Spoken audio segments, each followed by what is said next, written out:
Chatham Area Transit and one of its operators is facing legal action following the death of a passenger in 2024. The attorney for the man's family is saying CAT's policies and procedures for medical emergencies contributed to his death. WSAV Sarah Smith talked with the family's attorney, and she has those details. Here you see 69-year-old James Ankrum Sr. struggling to get seated on Chatham Area Transit Authority's paratransit vehicle at around 5:55 on the morning of April 11th, 2024. He was scheduled for dialysis that morning. Court documents note that the driver noticed Ankrum was not himself. So you need to go out today?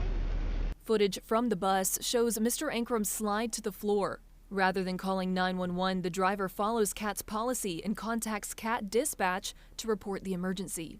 Okay, I'm here to pick Mr. James up, but he's on the ground on the bus. But according to court documents, CAT dispatch classified his condition as non-emergent. These policies and procedures that they have in place, specifically with regards to calling dispatch first when there's a medical emergency, could potentially put, and did in this case, Mr. Ankrum at a serious risk of dying. Attorney Alex Mayfield is representing Mr. Ankrum's wife, Ava. He compared this policy and procedure to playing a game of telephone and says the severity of the situation was lost in translation in this first call. She calls back about 8 minutes later and says, "We don't have a pulse." After the second call, CAT dispatch upgraded the situation to emergent. I have a cardiologist that has looked at this file, and he gave that opinion. He said every single second counts. EMS arrived on scene 14 minutes after Ankrum Sr. collapsed. He died at Memorial Health 2 days later. The cause, anoxic brain injury after cardiac arrest. When asked for comment, a CAT spokesperson replied, quote, "CAT staff is unable to comment on pending litigation." Under Georgia law, CAT is a common carrier, and under the law, they have to provide extraordinary diligence to keep their riders safe, and they failed to do that in this scenario. That was Sarah Smith reporting. The family is suing CAT and the driver for negligence, reckless conduct, and damages. They're also demanding a jury trial. Mayfield tells WSAV they just want to prevent this from ever happening again. New this morning, Georgia Governor Brian Kemp has signed an executive order suspending Georgia's gas tax for another 2 weeks. The tax break starts May 20th and runs through June 3rd, just in time for the busy Memorial Day travel weekend. The governor says the move will help Georgia families find relief at the pump as gas prices remain high. AAA expects more than 39 million Americans to travel by car this holiday weekend. In the Low Country, a senior prank at May River High School has now sparked a criminal investigation. Multiple pigs were released inside the school, roaming the halls and forcing animal control to respond. Videos of the chaos quickly spread across social media as the mess forced students to miss part of their school day. School officials say the animals were only a part of the problem. And our students need to realize that it is a serious matter. It's not just a harmless prank. And this is something that's under a law enforcement investigation, so we really can't say much more. We're going to wait and let the law enforcement investigation take its course. And but that's really the main message, right? Is that pranks, that turn into a cost of damage for facilities is not acceptable and it's not appropriate. District leaders report significant vandalism inside the building, including misused fire extinguishers and other property damage, leading to an early dismissal while crews cleaned up. Now let's take a look at our community calendar for what events are going on in our area. Tonight you can support Savannah Jazz at their annual Circle of Friends fundraising party and auction celebrating Bob Fairclough's 90th birthday.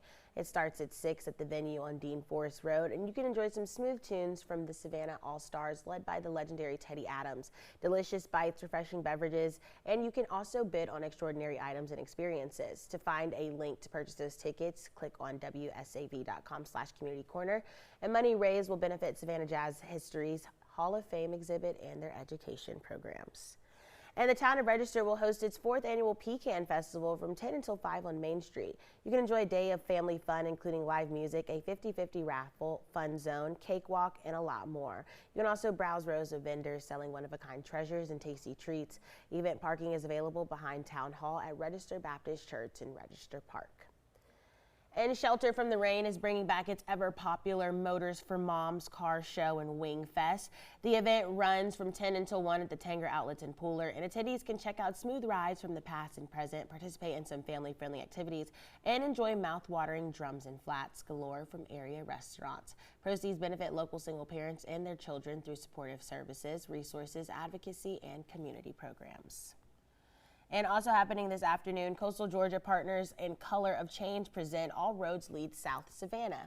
Join local organizations, faith leaders, and activists for a Get Out the Vote rally ahead of Georgia's primary, which is happening on Tuesday. The nonpartisan event lasts from 12:30 until 2:30 in the parking lot at MLK Boulevard and Gwinnett Street, which is across from Connors Temple Baptist Church. And it is also in response to the recent Supreme Court decision regarding the Voting Rights Act. And you were invited to the grand opening of Meldrum Memorial Park in Effingham County. The SPLOST-funded project has transformed the park with several new upgrades, including on-street parking improvements for easier access, renovated basketball and pickleball courts, and new playground equipment. The official ribbon cutting starts at 1 p.m. today. And also celebrate the creativity and curiosity of young storytellers at Tybee Island's Maritime Academy's inaugural Film Fest. You can view original productions created by K-8 students featuring the Tybee Island community and other natural wonders around us. The event begins at 5 today and again on Sunday at 3 at the Tybee Post Theater located on Van Horn Avenue. And filmmaker and comedian Judd Apatow has been spotted around the Coastal Empire lately working on his next film, The Comeback King. And tomorrow he's stepping off set for a special comedy show that's happening at Trustees Theater.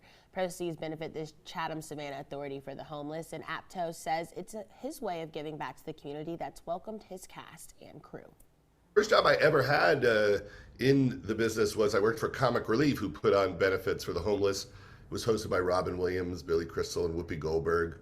And so I've just always tried to continue my charity work and work to help the homeless. So I thought, the town has been so great to us.